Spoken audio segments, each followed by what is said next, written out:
Bismillahirrahmanirrahim. Assalamualaikum warahmatullahi wabarakatuh. Terima kasih pengerusi acara yang dihormati barisan pemerhati yang arif lagi bijaksana, penjaga masa yang tidak lupa akan masanya, seterusnya guru-guru dan rakan-rakan sekalian.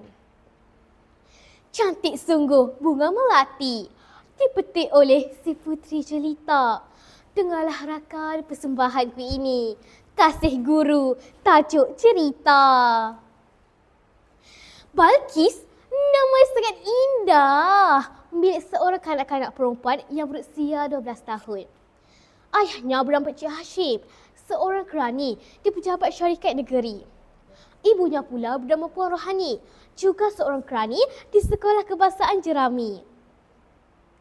Balqis mempunyai 3 orang abang yang masih lagi menuntut di universiti. Orang selalu berkata, anak yang bongsu, anak yang manja. Tetapi tidak pada Balqis. Kasih sayang Hashim dan Puan Rohani dibahagi sama rata kepada anak-anaknya. Pagi itu, Balqis pergi ke sekolah dengan hati yang gembira. Pada masa ketiga, Balqis berada di meja menunggu Cikgu Salmi masuk ke kelasnya.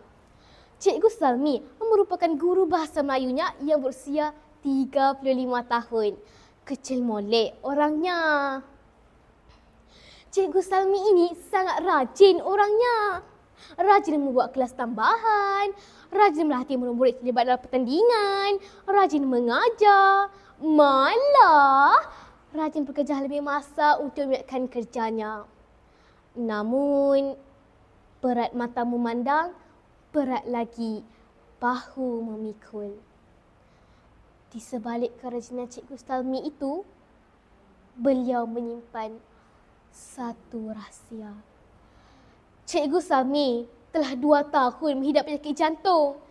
Hati mana tidak sayu mendengar perkabaran itu.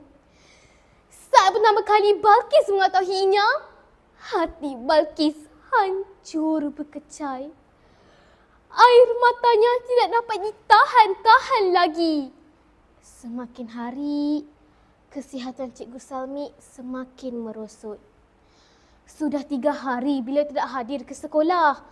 Menurut guru besar, beliau telah dimasukkan ke hospital. Tengah hari itu, Balqis sudah tidak sabar-sabar lagi untuk pulang ke rumahnya. Di rumahnya, Balqis menceritakan kepada kedua ibu bapanya tentang Cikgu Salmi itu. Puan Rohani bangga sikap perhatian anaknya kepada Cikgu Salmi itu. Tidak sia-sia didikannya selama ini. Bak kata pepatah, melentur buluh, biarlah dari rebungnya. Hujung minggu itu, Balqis bersama-sama ibu dan ayahnya pergi menziarahi Cikgu Salmi di hospital. Petang itu, Cikgu Salmi benar-benar sudah tidak bermaya lagi.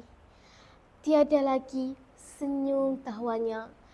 Tiada lagi kedengaran tutur bicaranya. Matanya benar sudah tidak bermaya. Badannya terlalu lemah. Perlahan-lahan, Balqis mendekati Cikgu Salmi. Digenggamnya telapak tangan cikgu. Lalu, dikucuknya perlahan. Kali ini, air mata Balqis tumpah lagi. Cikgu! Cikgu! Cikgu bangunlah! Balqis rindukan cikgu! Perlahan-lahan, Cikgu Salmi membuka mata, menggagahkan diri, membuka mulut untuk bersuara. Telinga Balqis didekatkan. Cikgu Salmi berkata dengan suara yang tersekat-sekat untuk memberi kata-kata semangat dan nasihat kepada Balqis. Cikgu Salmi juga berpesan supaya Balqis tak tabah menghadapi semua cabaran. Balqis juga berjanji untuk belajar bersungguh-sungguh dan ingin menjadi seorang doktor. Setelah Cikgu Salmi memberi nasihat, beliau telah menghembuskan nafas akhirnya di sisi keluarga dan Balqis. Balqis berasa sangat sedih atas kehilangan cikgu kesayangannya. Balqis telah bertekad untuk belajar bersungguh-sungguh dan ingin menjadi seorang doktor. Beberapa bulan kemudian, keputusan peperiksaan telah diumumkan. Balqis telah mendapat TP 6 dalam semua mata pelajaran. Balqis berasa sangat gembira dan bersyukur. Balqis telah dapat meneruskan persekolahan di sekolah berasrama penuh. Beberapa tahun kemudian, Balqis telah berjaya menamatkan pengajuan peringkat sarjana muda jurusan kedoktoran.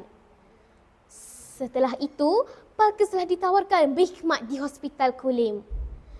Sehingga kini, Balqis masih lagi teringat akan kata-kata dan nasihat yang diberikan oleh Cikgu Salmi. Balqis berasa sangat gembira kerana dapat menunaikan janjinya kepada Cikgu Salmi untuk menjadi seorang doktor. Balqis juga berasa sangat lega dan gembira kerana dapat berbakti kepada semua orang.